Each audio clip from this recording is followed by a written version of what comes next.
Good afternoon. Welcome to our monthly live talk.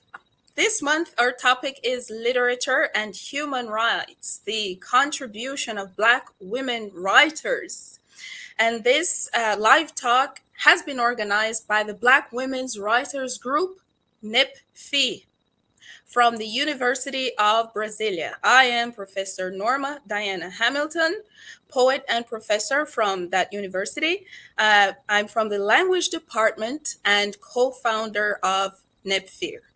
Joining me is Professor Fernanda Alencar, my colleague, also from the language department. And she's from the course Applied Foreign Languages. She has a doctorate in comparative literature. She does research on African literatures, sci-fi novels, literary translation, and linguistic strategies to subvert the status quo. And of course, our special guest is Shonda Buchanan, which will be joining us in a few moments. So let me tell you a little bit about Shonda.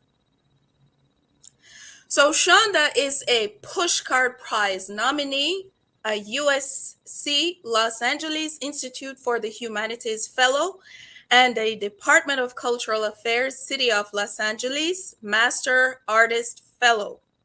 She is the author of 5 books, including the award-winning memoir, Black Indian. And she's a poet and professor at Loyola Marymount University. So she'll be here with us in a few moments. Fernanda, over to you. Obrigada, Norma. É com prazer que eu estou aqui participando dessa live. É muito bom poder contribuir para essa sua apresentação mensal, né? E como a professora Norma explicou, o foco da fala de hoje é sobre direitos humanos e a expressão de mulheres negras na literatura. Apresentando, então, agora em português, nós que somos membro dessa mesa hoje, primeiro nós vamos ouvir a professora Norma Hamilton, que é poeta e professora do Instituto de Letras da Universidade de Brasília, e publicou este ano o livro de poemas Pedagopoemas por uma Educação Antirracista, no núcleo de escritoras pretas Maria Firmina dos Reis, NEPFIR, né, NEPFIR, na sigla, né, que é vinculada ao UNB e é a responsável organizadora pela live de hoje. Em seguida, seguindo a mesma ordem de apresentação, tem eu, que sou Fernanda Alencar Pereira, professora do curso de Línguas Estrangeiras Aplicadas ao Multilinguismo e à Sociedade da Informação da Universidade de Brasília. Eu sou doutora em literatura comparada e me dedico à pesquisa nas áreas de literaturas africanas, narrativas de ficção especulativa, multilinguismo, tradução literária, estratégias linguísticas para subverter os status quo, né? Esses são meus temas de trabalho. Na sequência, hoje a gente vai contar com a presença especial da convidada Shonda Buchanan, que foi indicada ao prêmio Pushcart e é também membro do Departamento de Assuntos Culturais da cidade de Los Angeles, também da USC, Instituto de Humanidades de Los Angeles também. É autora de 5 livros, incluindo o premiado livro de memórias Black Indian. Ela é poetisa, professora na Loyola Marymount University e estará conosco daqui a alguns minutos. Norma, de volta para você. Okay, so just before we get into the talk, I'd like to shout out to the NEPFIR writers. Adelaide Paula, co-founder, Elisa Matos, Margui Anjos, Cristiane Sobral, Valesca Barbosa, and her group Black Women Who Write in the Federal District, Ana Rossi, and others. And to our scholars, NEPFIR scholars, Isla Ramalho, Johanny Beira, and others. Welcome. All right, so first let's take a look at the importance of the topic of this talk, which is literature and human rights, the contribution of Black women writers. It's very important for us to always try to find or do some kind of recognition of their contributions to the reflections on human rights, because historically they have been neglected, unfairly neglected in mainstream discussions or writings on human rights. I remember a few years back while I was writing my doctoral dissertation, and I did a research on feminists or feminism, because I wanted to understand the different waves involved in feminism. And most of what I found on his historiographical, traditional historiography, only presented the contributions of white feminists, for example. And then I didn't find any information that's in mainstream writing, traditional writing. I didn't find information on Black feminists or Black writers. So there are very important thinkers or scholars who have contributed so much to the reflections on human rights. For example, the concept of intersectionality that has been so developed by Kimberly Crenshaw, Patricia Hill Collins, the idea of the intersection between women, gender, race, class. That has been done by Angela Davis wonderfully. And then in Brazil, we have Lélia Gonzalez that has also did research and analysis and developed a very important socioeconomic point of view on the position of Black women in the society, looking at the ways that gender and race go hand in hand, and might the place where the Black woman is located, she experiences things differently than other people in the society. Then the idea of feminism and decoloniality has been developed by Caribbean thinkers and scholars like Sylvia Wynter, who is Cuban, and there are so many other names.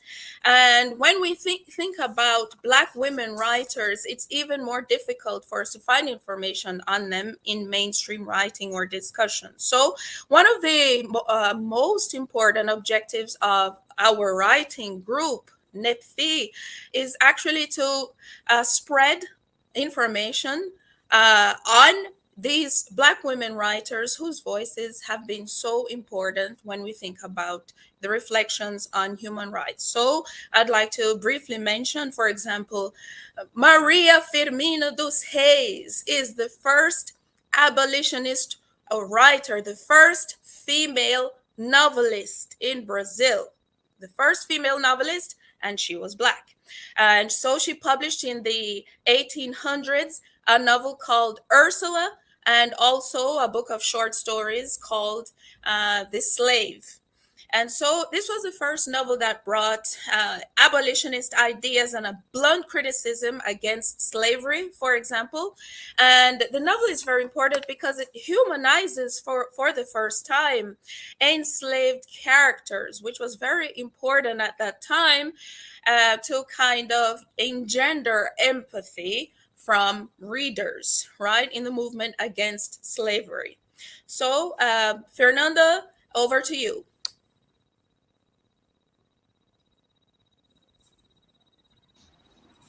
Pronto. Ok, Norma, obrigada. Seguindo, então, a contextualização que a professora Norma fez, né? Em primeiro lugar, agradecer às outras pesquisadoras que são membros também do grupo NEPFI, e na sequência ela nos explica e faz uma contextualização do título e do objetivo do trabalho do grupo de pesquisa, que é justamente trazer para a superfície, né, trazer para a visibilidade o trabalho de escritoras e pesquisadoras de forma geral, mulheres negras que trabalham com o feminismo, seja na ficção ou no trabalho ensaístico, né, considerando principalmente o fato de que ela constatou uma situação que é a de que as escritoras feministas negras que trabalham com conceitos, inclusive bastante conhecidos, têm menos espaço, injustamente, óbvio, na publicação ou na divulgação em geral do que as escritoras feministas brancas. Então, o objetivo da não só dessa mesa hoje, que trata de escritoras negras, mulheres e direitos humanos, mas sim do grupo NEPFIR como um todo, é dar maior divulgação a essas vozes, né? Considerando, então, tudo isso, o título do grupo, na verdade, traz à tona e deixa claro essas vozes que são negligenciadas, essas vozes que são historicamente negligenciadas, e um dos objetivos desse núcleo de pesquisa é contribuir para a recuperação das vozes de pensadoras e escritoras pretas silenciadas, né? Como a professora Norma nos explica. E é por isso que o nome do núcleo é Maria Firmina dos Reis, porque ela foi a primeira mulher romancista brasileira, uma mulher negra, e publicou na segunda metade do século XIX o romance Úrsula, como finalidade abolicionista, né? A primeira obra de ficção brasileira em que se vê a humanização de personagens escravizadas, em que há uma crítica forte e contundente contra a escravidão e sensibilização do leitor, né?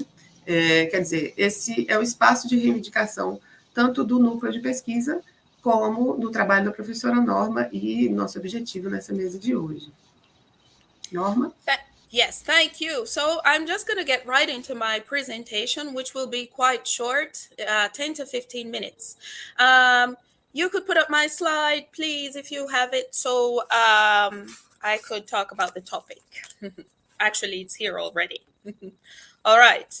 So the topic of my talk is Verenius Pereira and an unending river.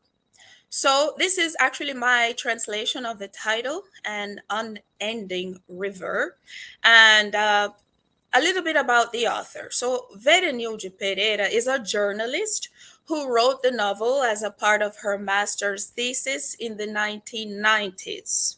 In her postgraduate studies in the area of communications and journalism. Unfortunately, at the time, this novel did not receive enough attention or the attention it deserved or the recognition it deserved, which we see is exactly because of the neglect of Afro-Indigenous or Black Indigenous writers, right? So Verenius Pereira is a Black Indigenous writer, right? And today her novel is being relaunched and republished by one of the most important publishing houses in Brazil, which is the Companhia das Letras, right? And thankfully, her novel is being recuperated after a commentator, Rodrigo Simões, wrote a summary or a critical summary on her work, right? So at the time Verenius Pereira wrote the novel, she had been doing an ethnographic study on a group of Black Indigenous people in the north of Brazil, right? And she ended up with a lot of statistics, a lot of numbers regarding the oppression or violence, abuse, or even people who are missing, mostly women and children. And so she, with all of these numbers, she decided to write a novel, because a novel is a way of writing the voices of these people into eternity, right? Giving voices to the characters instead of publishing statistics which would be easily forgotten.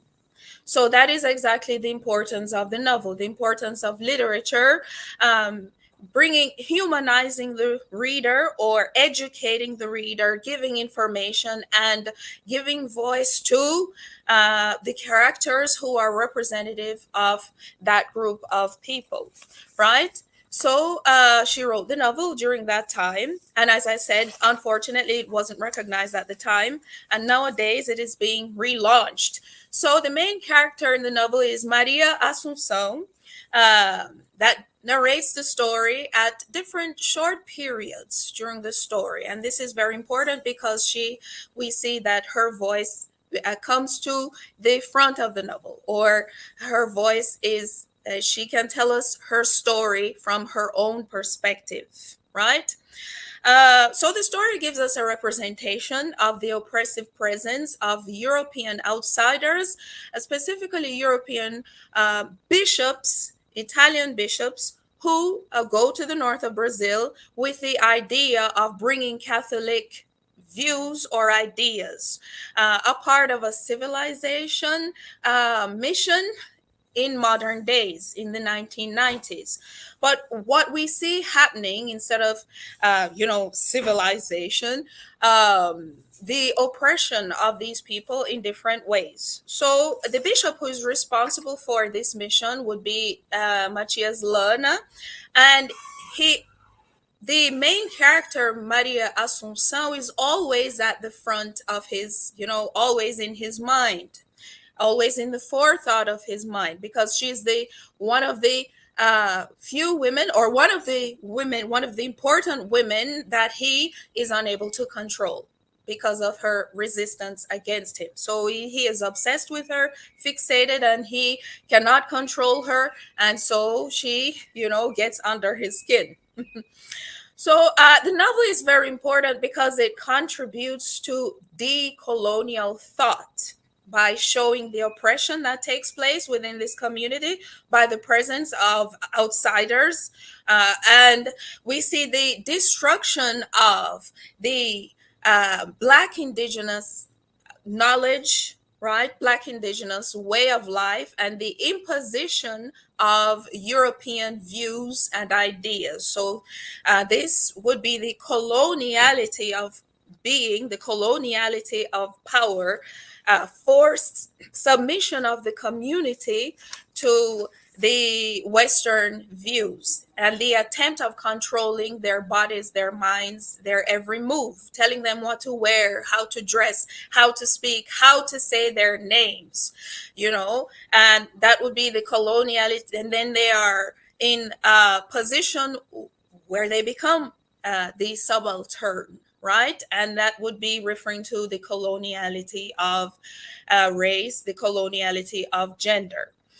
So the book is very important because it shows this and obviously speaks against this kind of oppression in modern days.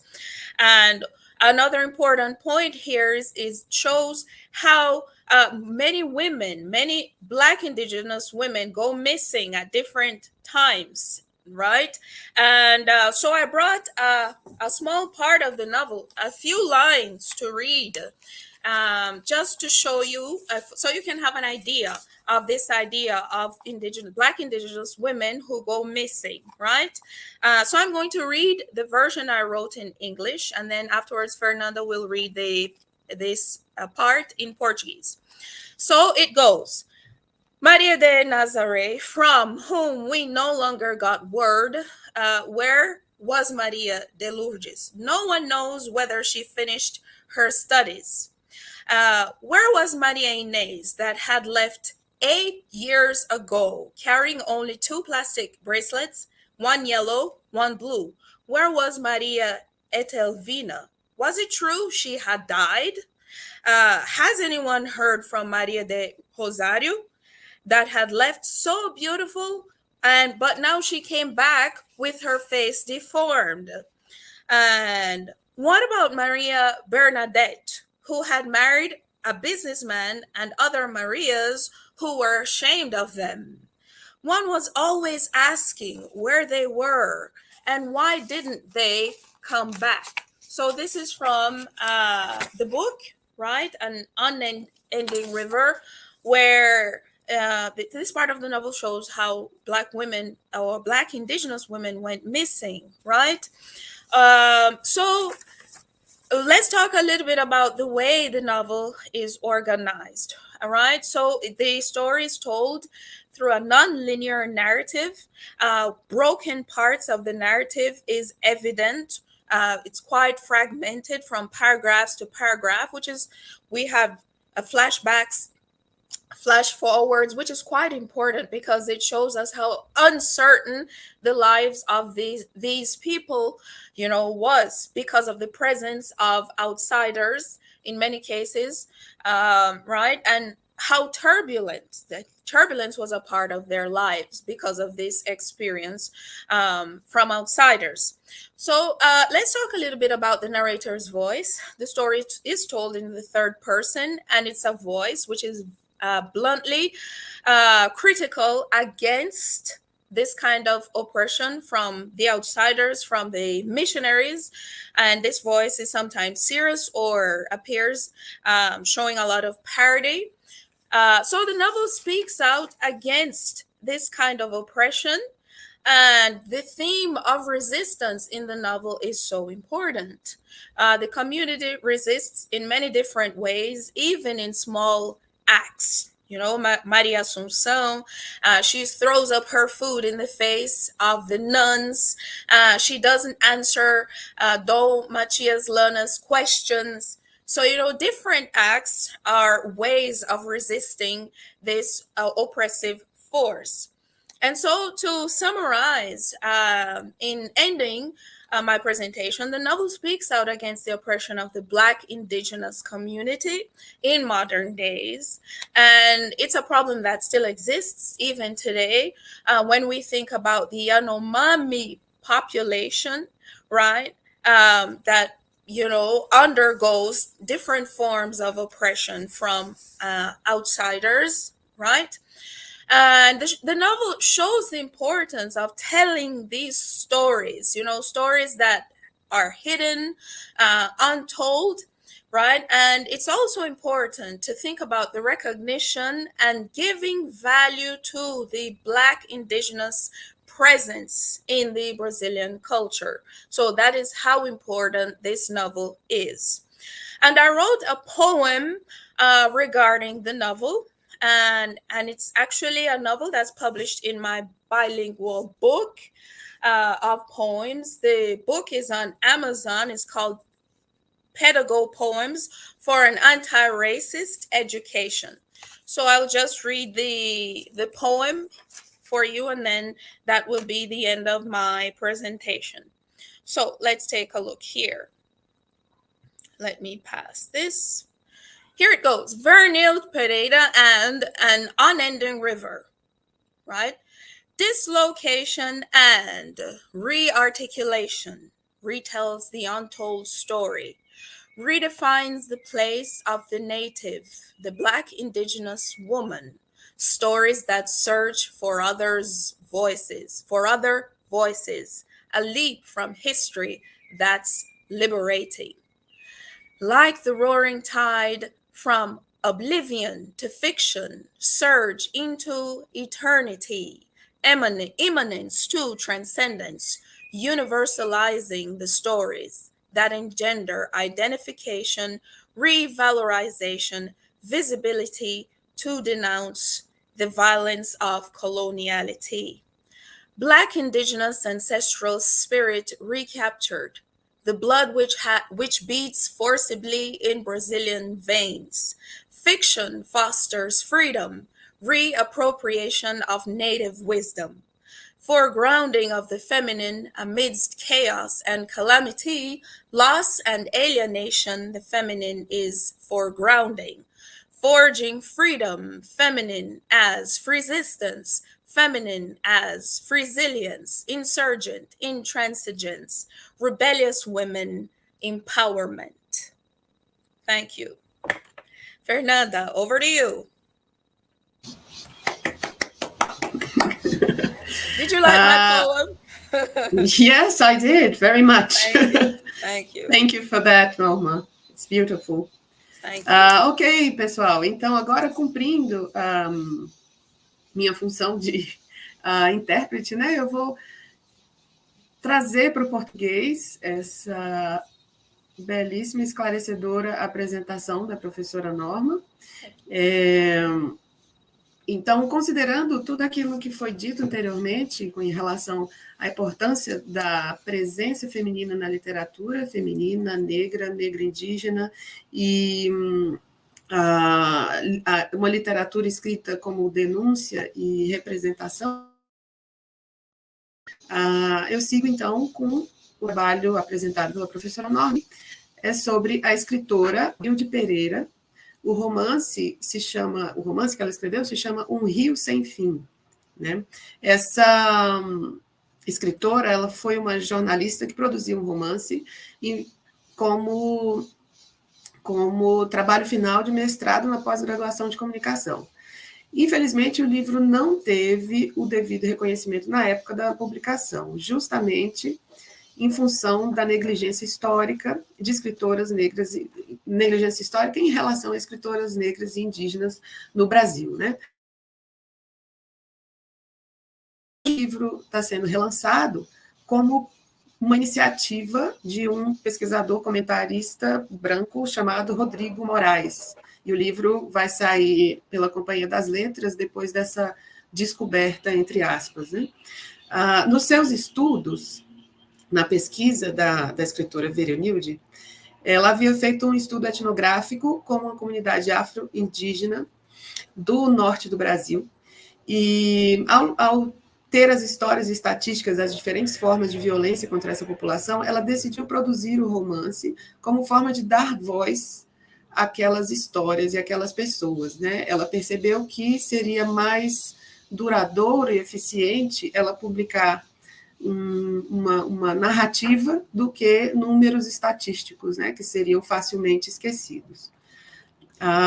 Então, o resultado foi o livro Um Rio Sem Fim, o romance Um Rio Sem Fim, que é o retrato da presença opressora de missionários europeus em uma comunidade afro-indígena no norte do Brasil, como foi dito anteriormente, né, no povoado do Rio Negro, na segunda metade do século XX. Aliás, do século XIX, desculpa. O bispo responsável pela missão era o italiano Dom Matias Lana, e a protagonista do romance é a mulher afro-indígena Maria Assunção. A jovem Maria Assunção, na verdade, ela representa outras mulheres que também não se submetiam ao julgo desse bispo Dom Matias, né? Então, ela é representativa de uma resistência contra essa colonização catequizante, né? A obra contribui para o pensamento decolonial. Ela é uma denúncia da opressão daquela comunidade, vivida por aquela comunidade, por parte de missionários europeus que dizem que que vêm para civilizar a população, né? A gente conhece bem essa narrativa civilizatória, né?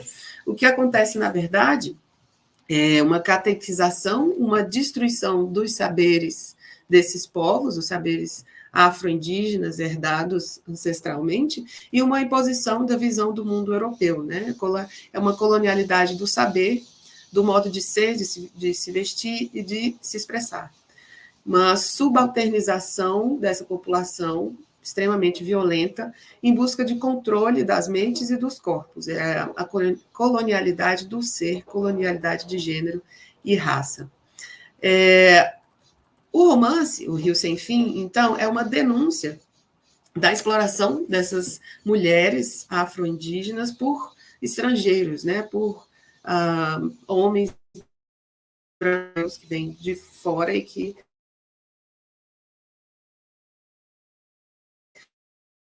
acabam por ser responsáveis no contexto. Aqueles números estatísticos que a Veronilde averigou, na verdade, aparecem no romance dessa forma, como a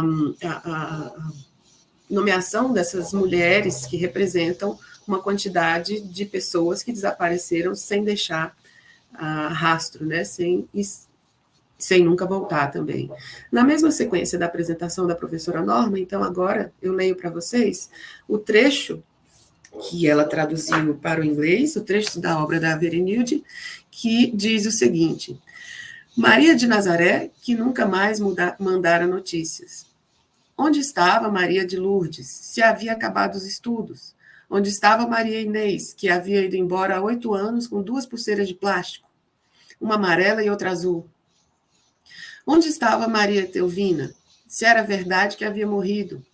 Se haviam visto Maria do Rosário, que tinha ido tão bonita e agora com o rosto retalhado, tinha vergonha de voltar? Se Maria Bernadette havia casado com um comerciante e se outras Marias envergonhavam-se deles. mas sempre perguntando onde estavam, o que fazer para que voltassem, por que não vinham. Esse trecho, então, é um exemplo da narrativa da obra de Verenilde, e que constitui um romance narrado em terceira pessoa onisciente, e traz, como esse trecho deixa claro, né, uma voz bastante contundente, uma voz forte, que é séria em muitos momentos, e outros recorre à paródia e ao riso para retratar a profundidade desses eventos violentos, né? Em relação à resistência proporcionada pela leitura, pela escrita dessa obra, né, fica claro ali que a comunidade resiste até certo ponto à imposição europeia. Isso é demonstrado principalmente nas ações da protagonista Maria Assunção, que desde a infância desafia as freiras jogando comida, desafia o bispo Dom Matias, a quem ela não responde, mesmo em ações pequenas, como não dar satisfação, por exemplo, né? Então, pequenas ações do dia a dia, como simplesmente não responder, representam uma resistência a essa vontade de controle a todo custo desse poder externo, né? Então, para resumir, a obra destaca a importância da denúncia da opressão das comunidades indígenas por grupos e forças exteriores, e do reconhecimento e valorização da presença indígena na cultura brasileira, da presença indígena, da presença negro, afro-brasileira. Presença essa que é muitas vezes negligenciada, como um exemplo recente que a gente teve dos povos do povo Yanomami, que sofriam descaso e negligência por parte do governo anterior, né? Quer dizer, é uma história não rara no Brasil e que continua também não contada, né? São histórias escondidas que precisam ser reconhecidas tanto pela contribuição para a cultura brasileira quanto para o reconhecimento da violência sofrida por essas pessoas, né? Por essas pessoas, comunidades, povos, culturas, né?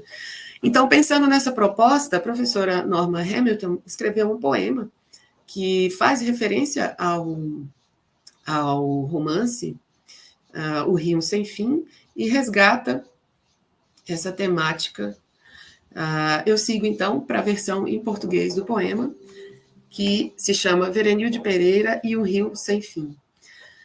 Deslocamento e realocamento. Reconta a história não contada. Redefine o lugar do nativo, da mulher negra indígena. Histórias que buscam outras bocas. Um salto da história que liberta. Espírito ancestral indígena negro recapturado. O sangue que pulsa com força nas veias brasileiras. A ficção promove a liberdade, a reapropriação da sabedoria nativa. Como o rugido da maré, do esquecimento para a ficção, surge para a eternidade imanência à transcendência, universalizando as histórias que geram reconhecência, revalorização, visibilidade, para a denúncia da violência, da colonialidade. Espírito ancestral indígena negro recapturado, o sangue que pulsa com força nas veias brasileiras. A ficção promove a liberdade, a reapropriação da sabedoria nativa, pondo em relevo o feminino, em meio ao caos e à calamidade, perda e alienação. O feminino em relevo, forjando a liberdade, feminino como resistência, feminino como resiliência, intransigência insurgente, mulheres rebeldes, empoderamento. Obrigada. Thank you so much, Fernanda. So Shonda is already with us. I'm going to put her up on the screen. Hey, Shonda. So I'll read her bio, her short bio once again. Shonda is a Pushcart Prize nominee, a USC Los Angeles Institute for the Humanities Fellow, and a Department of Cultural Affairs City of Los Angeles Master Artist Fellow. She is the author of 5 books, including the award-winning memoir, Black Indian. And she's a poet and a professor at Loyola Marymount University. I'm not sure that's how you pronounce it. So welcome, Shonda. So wonderful to have you with us. Thank you so much for having me here. Hello, everyone. Hola, hola. Hey, Fernanda, good to see you both. Norma, good to see you all. Yes, good to see you again. Hi, Shonda, welcome. Thank you, thank you. So, how would you like me to do this? Would you like me to just talk about what it means for me to know these Black women writers, or how would you like me to start?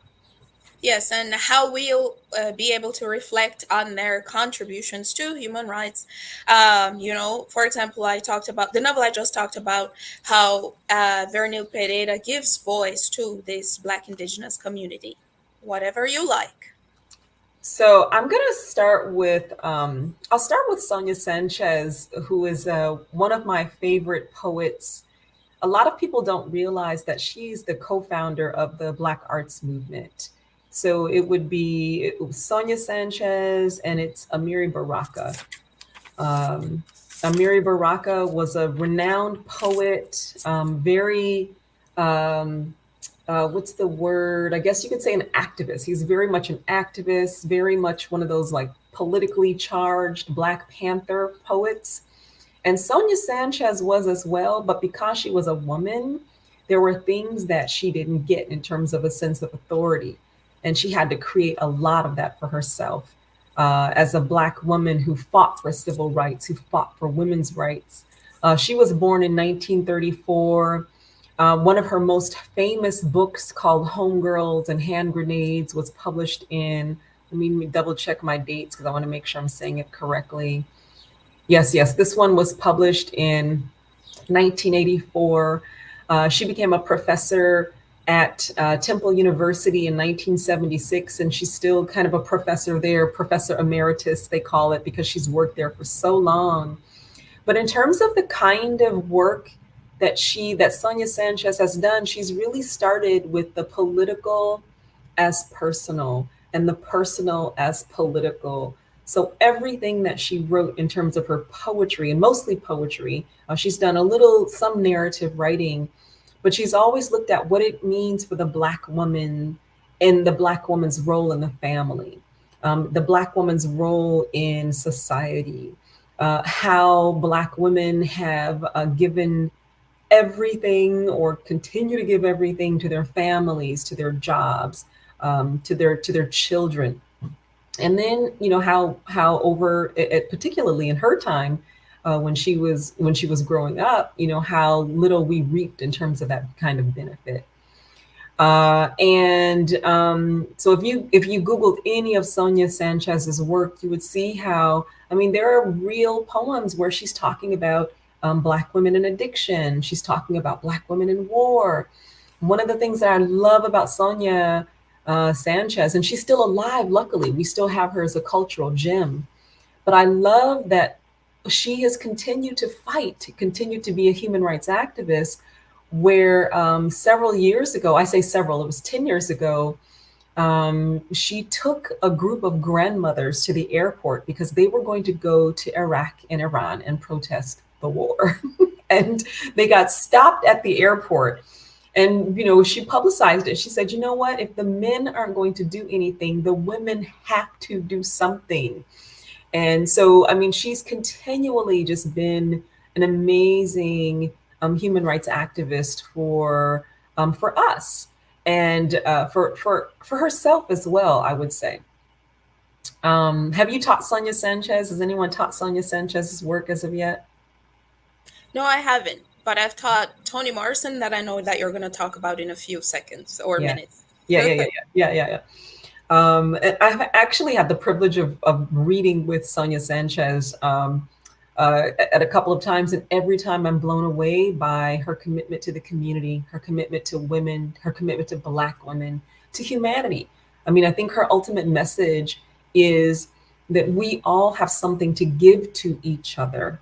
We all have something that needs to be transferred or translated in order for us to see our human selves. And I should stop there because, as Fernanda, are you going to translate some of that?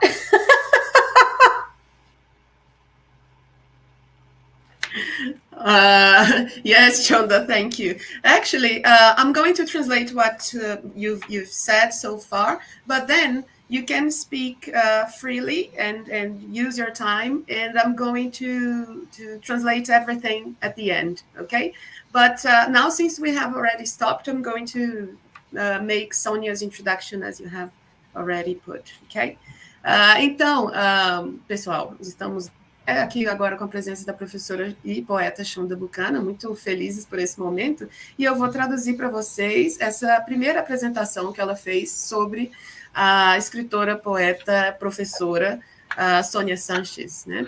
Que, como ela explicou, ela ainda está viva, então ela é um patrimônio cultural vivo, um orgulho para a comunidade não só para a comunidade de escritoras norte-americanas, mas para a cultura em geral, né? Já que ela faz um trabalho tão importante em vários sentidos.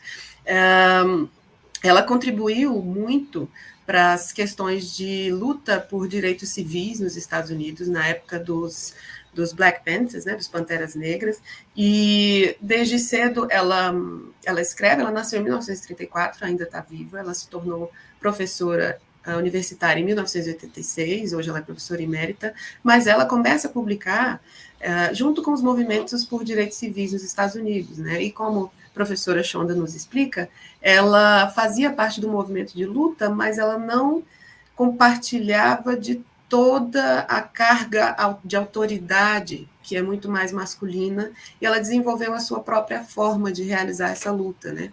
Por meio da poesia, dos seus escritos literários, sempre ressaltando o papel da mulher negra na família, na sociedade, né? Então, hoje é possível ler poemas que ela fala sobre a mulher negra e questões do dia a dia, como o vício, a maternidade, a família, as crianças, ou a mulher negra e outras questões, como a guerra e as lutas que ainda precisam ser realizadas, né?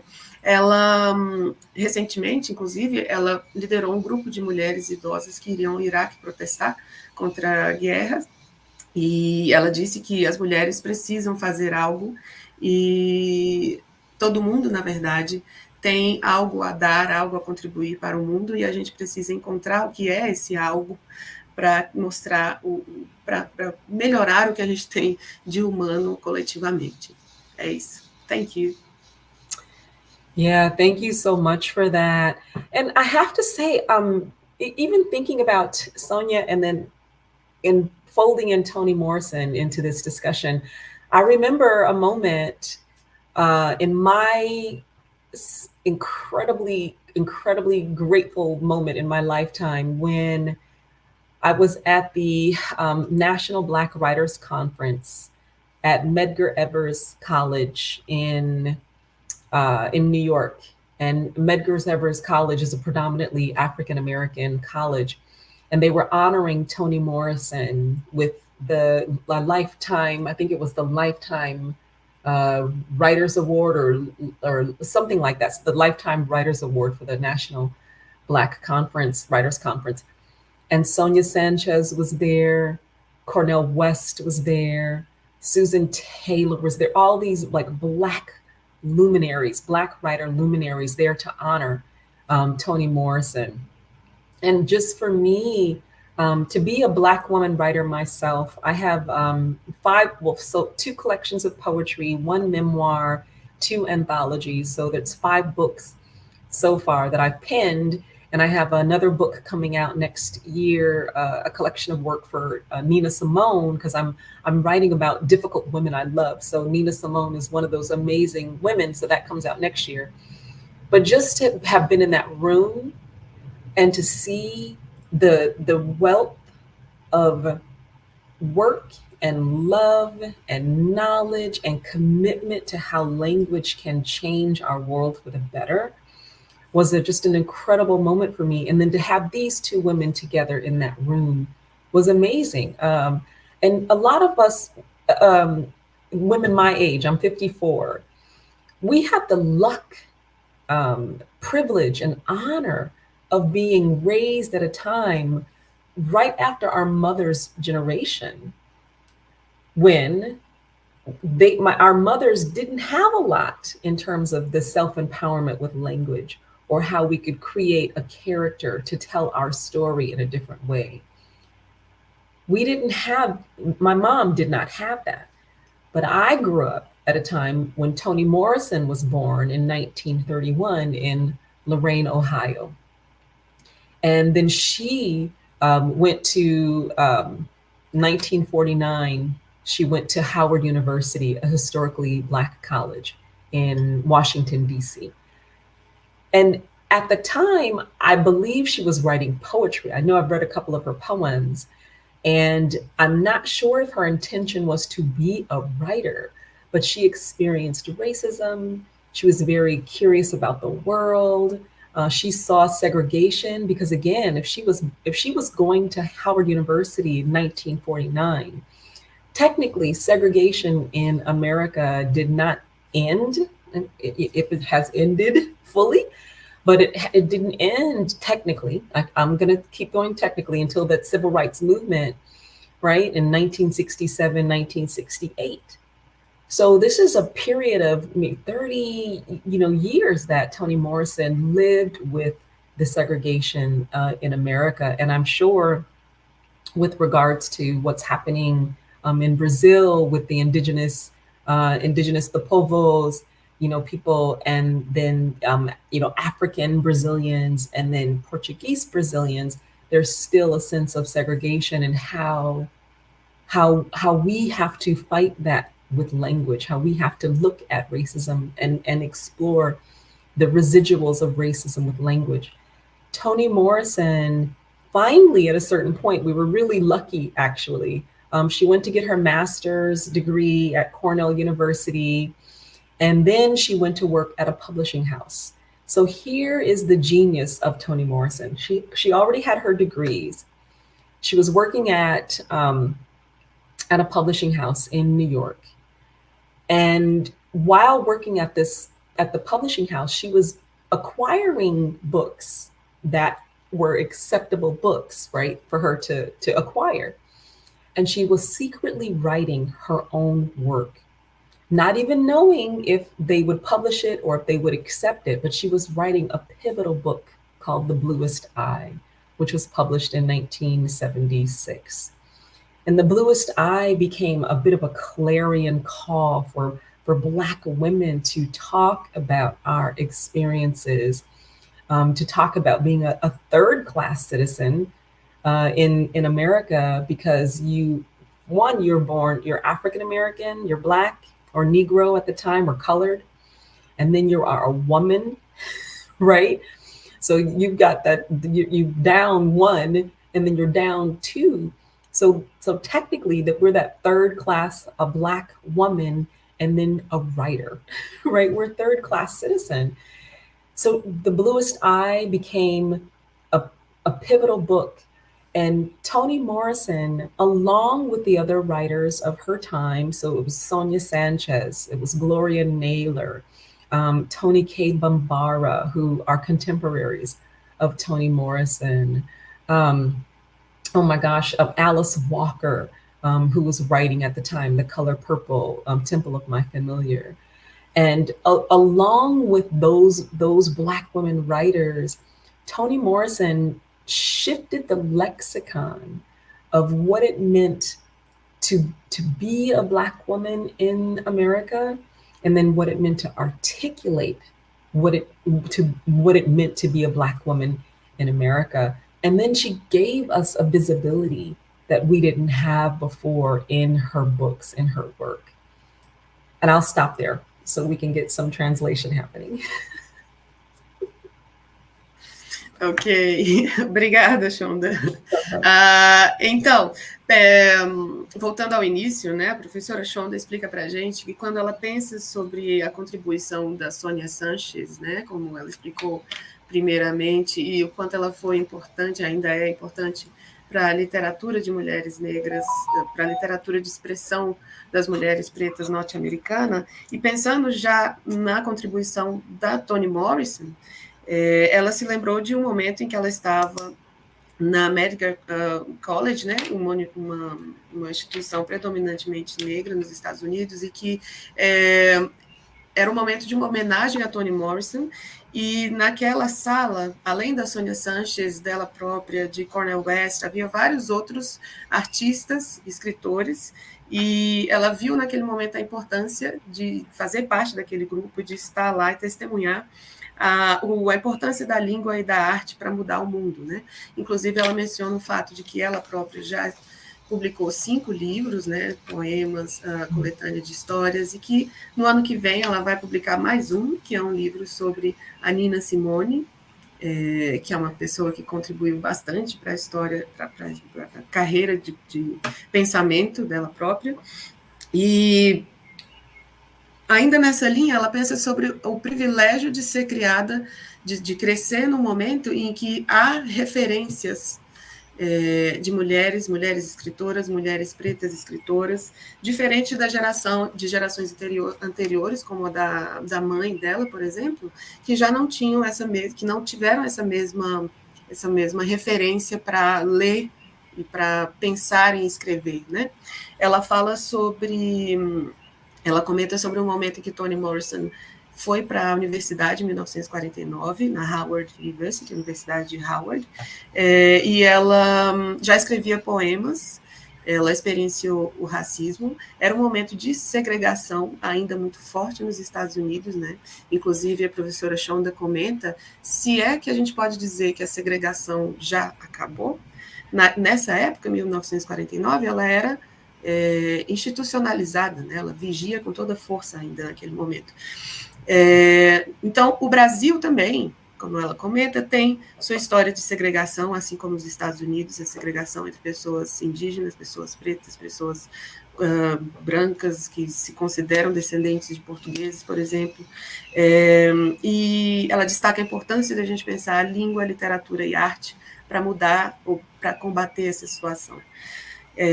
Voltando para Toni Morrison, que é uma das grandes contribuições para esse momento, né, de virada na cultura estadunidense, depois que ela teve seu diploma, ela foi trabalhar numa editora e ela comprava e adquiria livros e também escrevia, ainda de uma forma tímida e escondida, na verdade, né, porque até que ponto ela poderia, de fato, escrever, né, mas ela lança um romance, que é um romance de extrema importância, que se chama The Bluest Eyes, em inglês, e O Olho Mais Azul, em português. Inclusive, ele foi publicado recentemente no Brasil, se eu não me engano, em 2018, né, o que é bem sintomático perceber essa distância entre a publicação original e a nossa tradução aqui.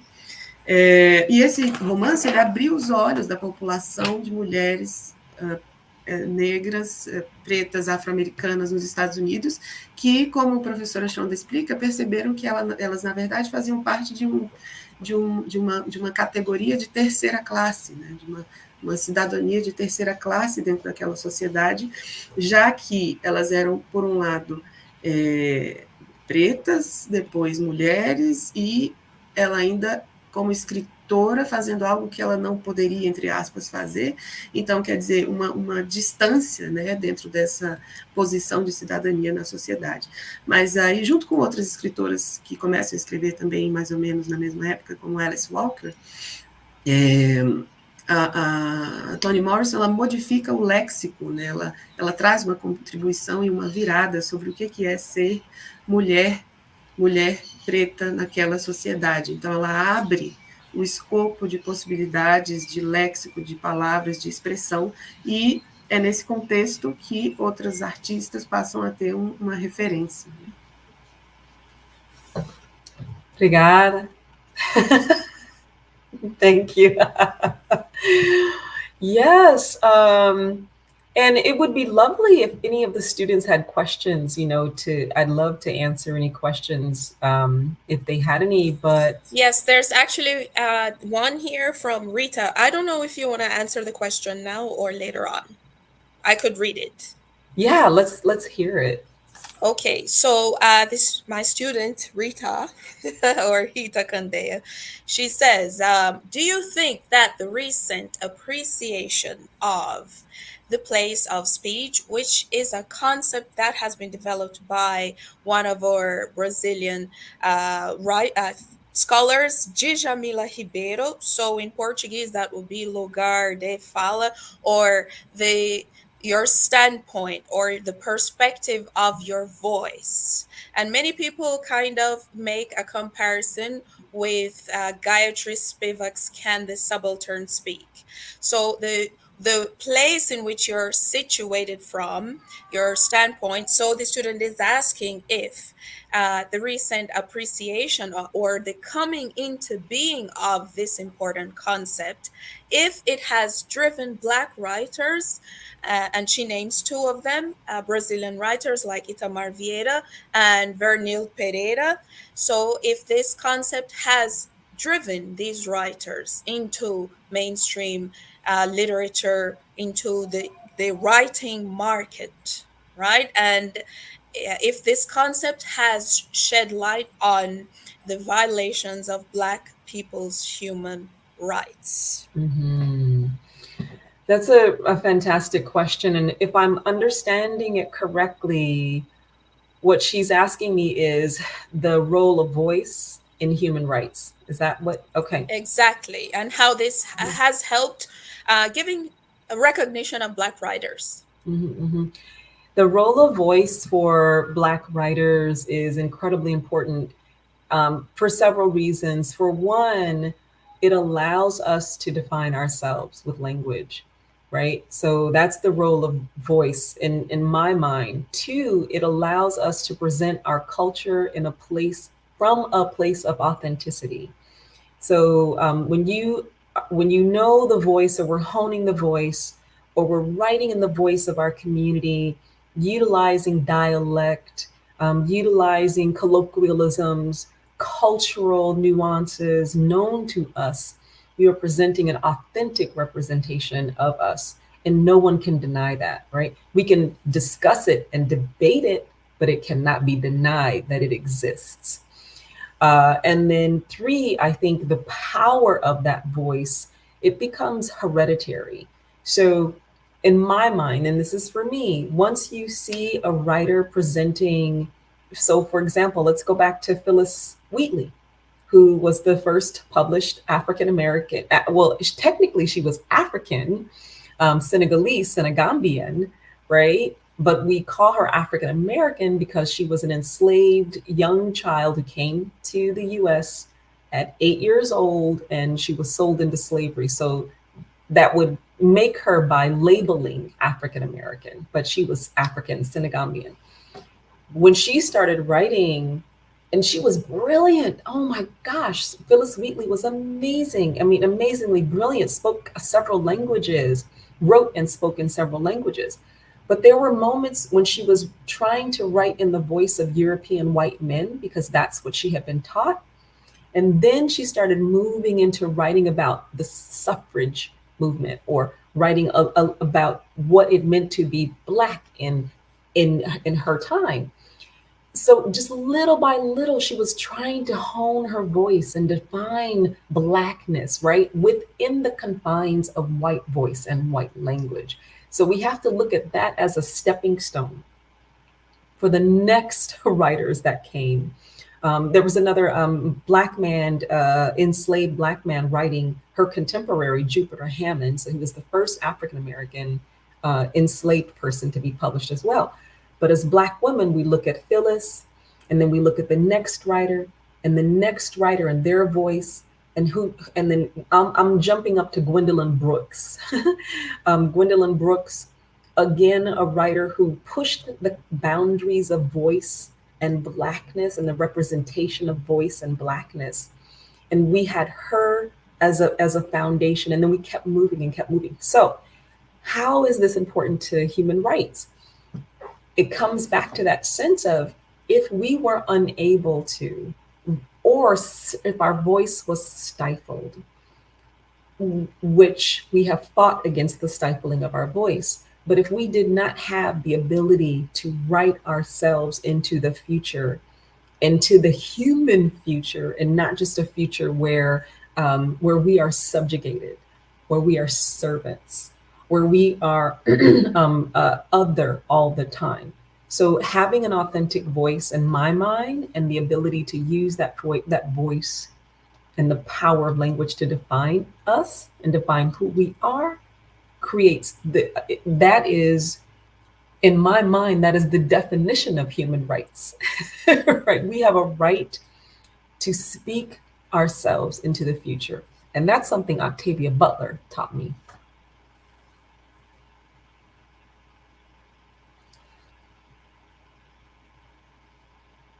Traduzo, então? Yeah.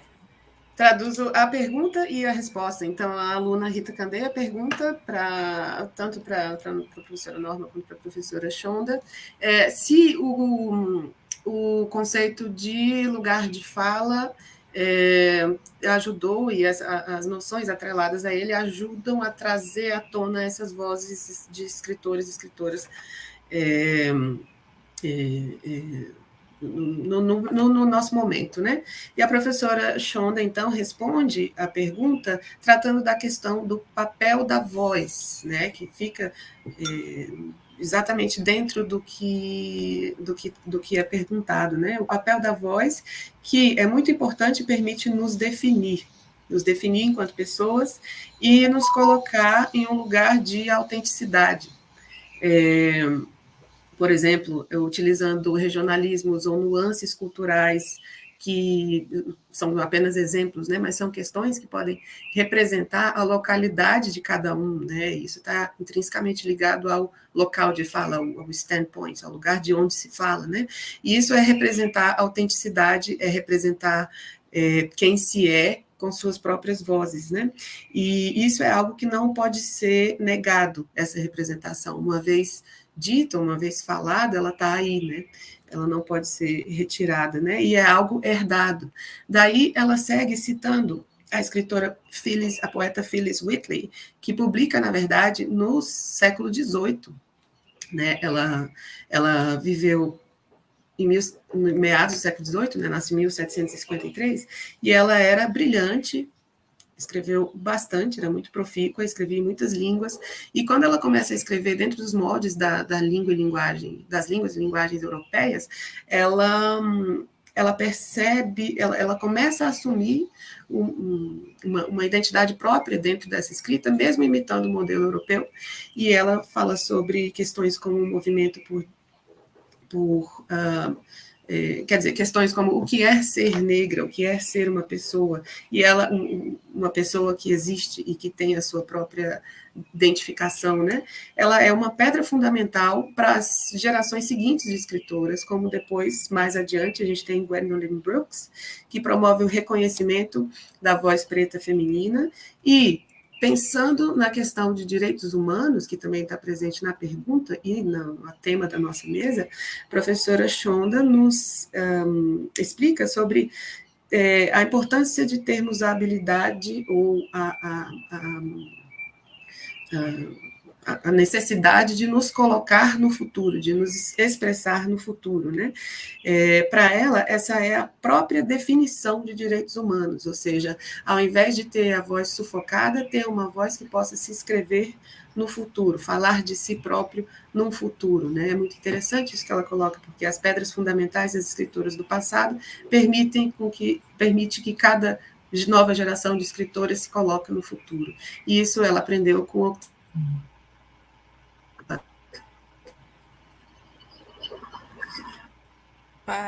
Okay, yes. So thank you, Fernanda. So there's the second part of the question from the same student. She says, and do you see gender issues in the fact of Itamar Vieira as a male writer having much more recognition than Berenice Pereira, who was a pioneer in writing on Afro-Indigenous novels in Brazil? So I don't know if Shonda has heard of Itamar Vieira. He's a Brazilian writer that has been who is becoming very successful actually all over the world. And his novel, Torto Errado in English, it is being translated as The Crooked Plow. And so this novel is being translated into many different languages all over the world. So to answer Hita, yes, definitely gender has to do with it. And I think also the question of our time, our era, because nowadays we have so many scholars, Black scholars even, and writers who are, analyzing our situation, right? Even, yeah, Rita mentioned before the idea of standpoint or the place of speech, where, the academia can no longer neglect Black voices. So the era as well is quite important, and Itamar is, being very successful, and these voices can no longer be neglected. Exactly. Sexism is still a real thing that we deal with in Yeah. publishing, and that we deal with. When we say publishing, that means the acquisition person, like who's acquiring the books, and then also who's marketing those books around what they consider important Yeah. or what they consider valuable or viable, right? So sexism is another issue that we deal with in bringing out Black women's voices, and bringing that to the community, and again, marketing that in a viable way. What you are finding now is a lot of influencers and podcasters and actors like Issa Rae, Ava DuVernay, Shonda Rhimes. I mean, these are people who, even though they're in the Hollywood film industry, they're also producing Black women images, right? So it's a thing that Toni Morrison taught us. We kind of have to go into the belly of the beast, and then we have to produce our work ourselves. We have to advocate for ourselves. I think there's kind of a problem with your mic at the end. Just the last few words we don't get. Okay. The If you last could few just words. repeat the last, yeah. Oh, sure. I said we have to go into the belly of the beast sometimes and break it open, and assert ourselves and advocate for ourselves as Black women writers, Yes, and to say definitely. we belong in the canon. We belong here, and we want more of our voices, our authentic voices, to represent us in every way. Yes, definitely. So Anna Flavia is asking how important it is to present Black authors in literature classes, both in schools, high schools, and universities. So important. Yeah. I am amazed that in 2023 there are still white and Black professors, but more so white professors, asking me, I don't know a lot of Black authors. Can you recommend some Black authors to me? I am amazed. Yeah. Yeah, that's just terrible. Yeah. So to answer the question, um, we are the gatekeepers, and we have to continue to show other gatekeepers that there's more that needs to be let into the fold, more that needs to come into the classroom. So yes. Definitely. And I'd just like to add that, Black writers, Black authors are the ones who are going to write about our experiences. And in white literature, Black people have been so stereotyped in so many ways. Mhm. So it's so important for us to write about ourselves, our own experiences, and bring them into the classroom so we can have a more just representation of Black people and the Black community. Exactly. Exactly. It's still an ongoing process. It's much better than it was, of course, 20 years ago and 30 years ago, but there's still, you can even look at statistics where there's still an inequality and a lack of equity in the kinds of books that are published. And so anyone can Google that and see that there's still a lack of full representation of our voices in the canon. So thank you so much. I'm so grateful to everyone for these questions. Thank you all for allowing me to speak from the US. We're the ones who are so happy for having you. Thank you for joining in and So sharing. grateful. Have a great rest of the discussion. Yes. All right. So thank you very much, Shonda. Could you just tell us how we can find you on social media? Yes. What's your my first and last name is all my social media, my Facebook, my Instagram. I use Instagram more, LinkedIn. So Shonda Buchanan on LinkedIn, and then my website, shondabuchanan.com, ShondaBuchanan.com. And so I put a lot of information on my website as well. All right, great. Thank you so much. And I'm looking forward to coming back to Brazil next year. Yes, that would be so lovely. Yes, you come back. Thank you very much, Shonda. Thank you all. Bye-bye. Tchau, tchau. Bye-bye. All right. Yes, Fernanda. Yes. Norma, eu traduzo as duas respostas? Yes, that would be great.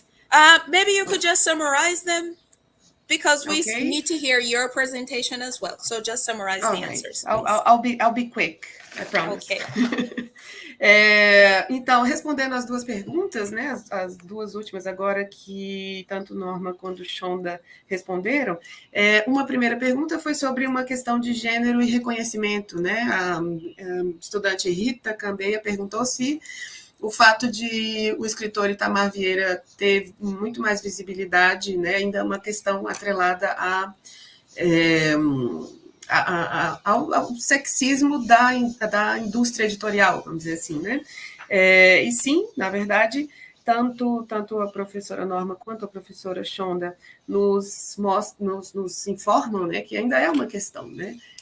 Homens ainda têm uma prevalência, uma preferência, vamos dizer, no mercado editorial, tanto na escolha dos trabalhos, quanto na divulgação, no espectro de divulgação, etc. E a Norma também nos informa que o Itamar Vieira está sendo traduzido para várias línguas, então está ganhando reconhecimento internacional, o que é muito bom, né? Mas ainda há muito trabalho a se fazer em relação também às nossas escritoras, né? As nossas escritoras mulheres pretas. A Shonda também ressalta que o machismo ainda é uma questão no meio editorial, mas que as artistas, em geral, tanto da literatura, ela menciona também pessoas que produzem podcast, ou roteiristas, atrizes, pessoas que trabalham em Hollywood, que se colocam na questão, né? E que trazem a questão da representatividade para uma visibilidade maior, né? Ela fala que é importante que as pessoas se coloquem no olho do furacão para mostrar que todas pertencem ao cânone e que querem mais, né? Querem perceber mais ainda. Depois, a estudante Ana Flávia nos pergunta sobre a importância de apresentar autores negros em aulas de literatura, né? A Shonda fala que é muito importante, óbvio, e que ela fica impressionada que até hoje, em 2023, ainda tem pessoas, colegas na universidade, mesmo brancos ou pretos, que ainda perguntam para ela indicações, né, de autores para se tratar em sala de aula. Então, ela fala que acha isso ainda muito impressionante nos dias de hoje, né? E ela completa dizendo que nós somos... essas escritoras são as guardiãs do portão, e elas têm ainda que mostrar aos outros que tem muito mais, né? Elas abrem esse portão para mostrar muito mais, que é preciso dar ainda mais destaque ao trabalho dos artistas negros. E ela diz que é um processo contínuo, e é um processo contínuo que ainda tem que ser feito a todo momento, mesmo hoje, né? E Norma ressalta a estereotipificação de personagens negros dentro da literatura branca e como é importante termos outras referências para entender o mundo e as representações.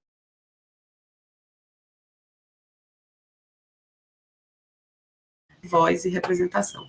Norma!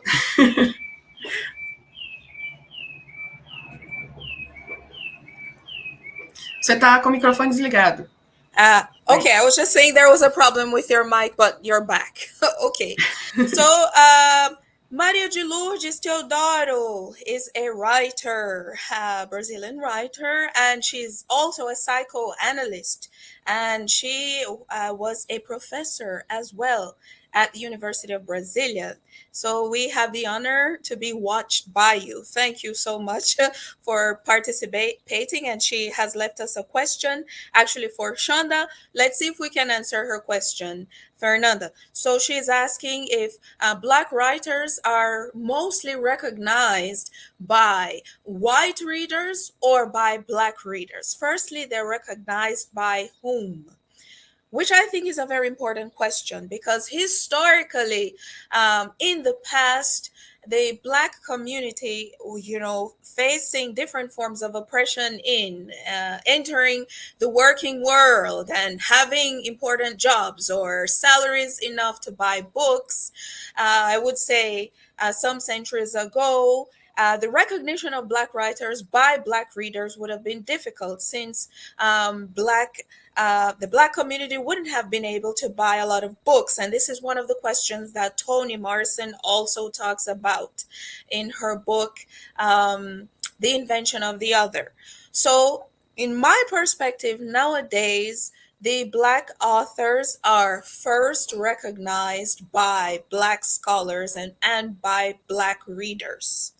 And from my perspective, what do you think, Fernanda? Yeah, I agree. Yeah, we have to think historically of the condition of literacy, right? So who could read before? Yeah. So if we think from a historical perspective, I agree with you. This recognition in the first moment. If we think of Phyllis Wheatley, for example, in the 18th century, who are the readers of Phyllis Wheatley? Right, and the fact that it is possible to read her texts today. So, who were the agents that kept her work? That's something we have to think about historically. But yeah, today I agree with you again that the movement is firstly from the side of Black readers. Nowadays, I guess. Yeah. Nowadays, yes. Or I hope so. Yeah. Yeah. That's the idea, right? Or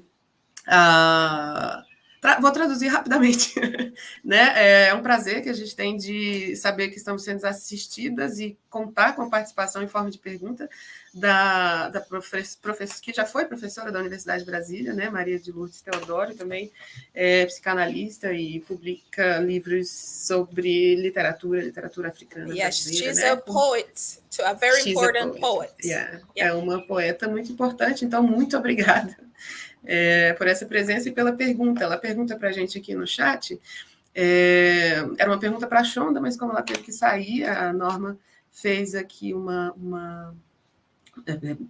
elaborou uma resposta, né? A pergunta era sobre o reconhecimento de autores afro-americanos, né? Acho que no sentido de Estados Unidos mesmo, pelo que eu entendi da pergunta, se era primeiro reconhecido por pessoas negras, pessoas pretas, ou por pessoas, ela diz black and brown, ou seria um reconhecimento por pessoas brancas a princípio. E tanto eu quanto Norma concordamos que, se a gente pensa historicamente, num primeiro momento, quem são as pessoas que leem, né? Quem são as pessoas alfabetizadas que podem comprar livros, né? Principalmente se a gente pensa numa autora como Phyllis Wheatley, que a Shonda citou, que escreve no século XVIII, né? Quem era alfabetizado naquele momento, né? Então, um reconhecimento branco acontece em um primeiro momento histórico, mas Norma acredita que hoje esse reconhecimento vem primeiro por parte de leitores e de um público negro, em seguida um público branco. Certo, Norma? Aí, para a gente adiantar, eu prometo que eu vou falar rapidinho, mas eu vou pedir para você compartilhar meus slides. Yes, feel free, Fernanda. Obrigada.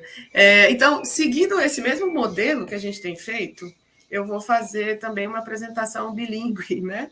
Para manter o padrão da nossa Yes, live. and because we have overseas We have overseas viewers abroad in Jamaica, in the United States, in Canada, so we need the English as well. All right.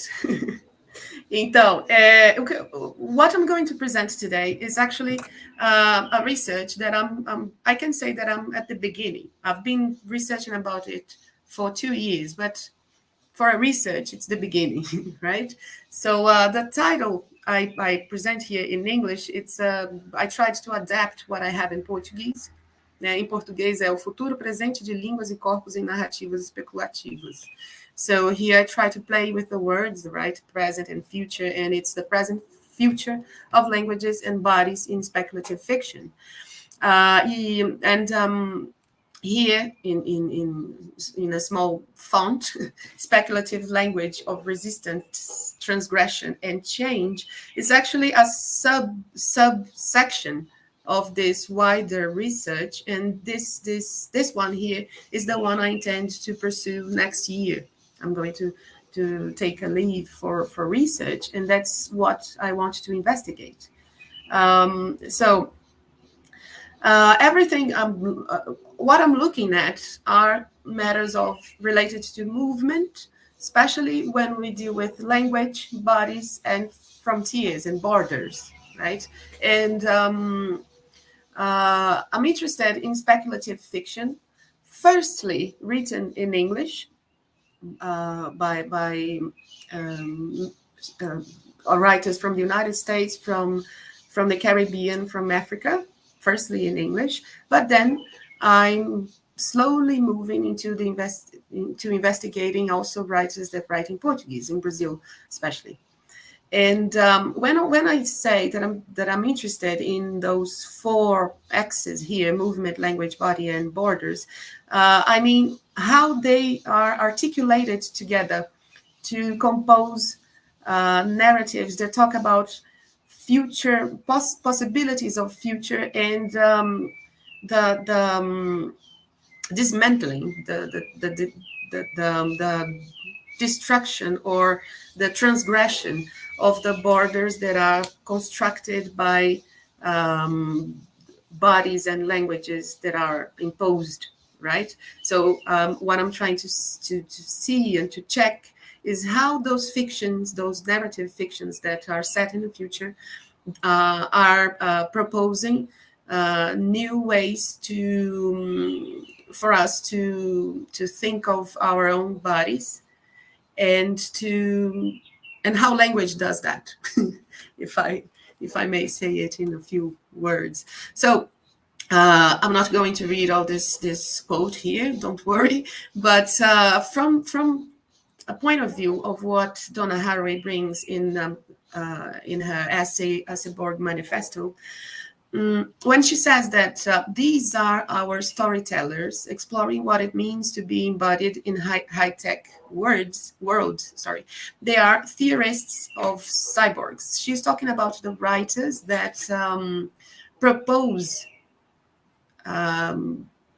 ways of perspectives for seeing the world in a way that are going to, as I said before, are going to challenge what we understand as status quo, as society. And she mentions specifically the novel by Octavia Butler entitled Dawn, that was published in 1987. And it's the first part of a series called Xenogenesis. And it's a novel that interrogates reproductive, linguistic, politics, and thinking about how Octavia Butler does that is what interests me. That is how she uses language to interrogate society, reproduction, etc. So this is Octavia Butler. For those of you who don't know her, she was born in 1947, and unfortunately she left us in 2006.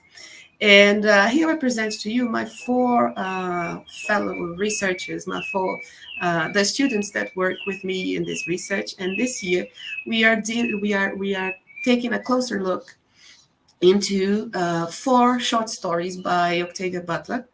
And so I have with me in our group Emily analyzing the short story Blood Child. Then Giovanna is reading A Necessary Being. Kalini is working with speech sounds. And Natalia is responsible for Child Finder. And we investigate inside those short stories how Octavia Butler proposes the transgression of the body, be it an alien body or a human body that is going to be rebuilt through language. So this is the main focus of what we are investigating. And I'm also researching the Caribbean writer Nalo Hopkinson, who was born in Trinidad and Tobago, but nowadays she lives in the United States. And she talks about in an essay, she mentions the expression code sliding to propose or to explain what she did in her novel Midnight Robber. So I'm going to read this quote very quickly. Part of what I set out to do in Midnight Robber was to imagine what paradigms of technology a society might develop without the all-pervasive influence of American technology and the way it references Greek and Roman mythology. We talk about the Apollo missions. We've named planets after Greek and Roman gods. We call our cities metropolises. But the diasporic Caribbean culture might name its computer operating systems after a West African deity with the power to go anywhere and see everything. So in her novel, she proposes a shift in language to different kind of name given. So how her characters name things are in a way that she's trying to escape this European-centered way of naming things and thinking about an African heritage of in the Caribbean culture. So what she does in her works, both in her novels, but also in her short stories, is always to highlight the importance of language in order to get perspective of culture, of inheritance, of respect towards oneself and towards society, community, culture. So I highly recommend her work. Octavia Butler is already translated in Brazil, but Nalo Hopkinson isn't.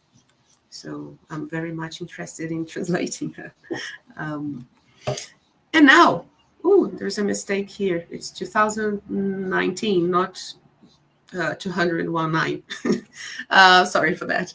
And next year, I intend to look at all the writers that are less known. There is this collection of short stories called New Suns that is entitled after a quote by Octavia Butler when she said that there is nothing new under the sun, but there are new suns. And then this possibility of looking at both the present and the future with different perspectives is something that interests our group very much. And also, I'm very curious to read this, also a collection that is organized by a writer, a female writer, who is both Lebanese and Khoury. And this is the world first collection of speculative fiction from well-known and emerging First Nation writers.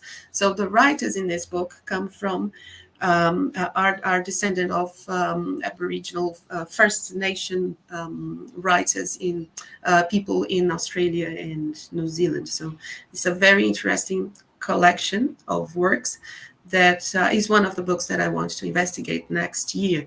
And as you can see here in the title, when she says, "This all come back now," we can see that there is a problem in grammar here. There is a mistake if we consider normative language, right? It should be, "This all comes back now," but it doesn't matter. This is here on purpose. This is a transgression that is here to show us that there are different ways to say the world. There are different forms of expression, and the rules, the normative rules that maintain power in specific hands are meant to be disrupted, are meant to be transgressed, right? And I also intend to investigate Brazilian writers that write speculative fiction, such as Luan Zaila, who wrote Sankofa and published in 2019, and Sandra Menezes, O Céu Entre Mundos, The Sky Between Worlds, maybe. I've also collected a list of Fernanda, yes, may I just say that Luan Zaila is part of our Black writers group, right? So she's a wonderful writer. Yes, I can say that I have read all her work, but I have already read some of her short stories, and I've enjoyed very much. So I'm very glad to know that she's with you, Norma, because then maybe you can introduce us. I can definitely do that. She graces us with her presence, with her wonderful work. Yes, so she's a part of NEPFIR. All right, that's great, perfect.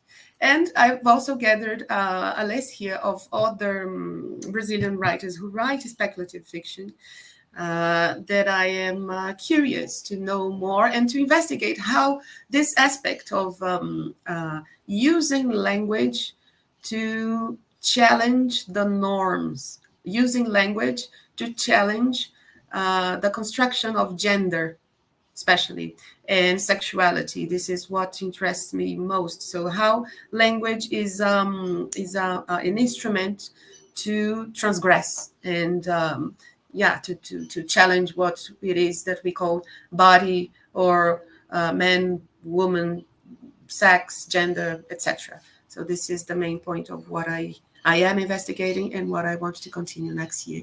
And our group is also open if anyone wants to join and contribute. This is another part, but I'm not going to talk about that now because it is something that maybe I will develop in another moment, which is an investigation of the translations of Octavia Butler into Portuguese. And that's it. Thank you very much. Now I'm going to check with Norma if she wants me to translate into Portuguese. Maybe. Fernanda, your research is fantastic. So thank you so much for sharing with us. While you were making your presentation, we were able to follow the Portuguese and read, so I think it's okay. And if there's anyone who is watching and while we're live, and if you have a question, please, you can go ahead and ask, and Fernando will be very happy to answer your question. So we really appreciate your contribution to this talk, Fernanda, and your research is wonderful. Yeah, I'd like to be a part of that, especially because you are also researching a Caribbean writer, and I'm from the Caribbean. Yeah. Yes. So thank you so much. All right. So I think we need to come to the end. And so we thank you all for watching and those who participated. So this live talk has been recorded for those who wanted to watch it, but will only be able to see it later on. And I'm just going to tell you what our Instagram contact information is for our Black Writers group, NEPFIR. That would be at NEPFIR, NEPFIR_UNB. And Fernanda, please go ahead and leave a contact information, your contact. Oh, yeah. I think the best way to reach me is through my email, which is fapfernanda@gmail.com. So it's FAP Fernanda @gmail.com. Or in Instagram, it is possible to find me as @Ferplexa. So @FERPLEXA. Wonderful, Fernanda. And I'm also on Instagram. It's my full name @Norma Diana Hamilton. So thank you very much, Norma. Yes. Thank you, Fernanda. Thank you so much. And we thank Shonda Buchanan as well, that was here with us. And hopefully we'll be able to have her sometime next year again. So thank you, Fernanda. And thank you all who was here participating with us. And we'll see you next time. Bye-bye. All right. Bye-bye. Thank you all.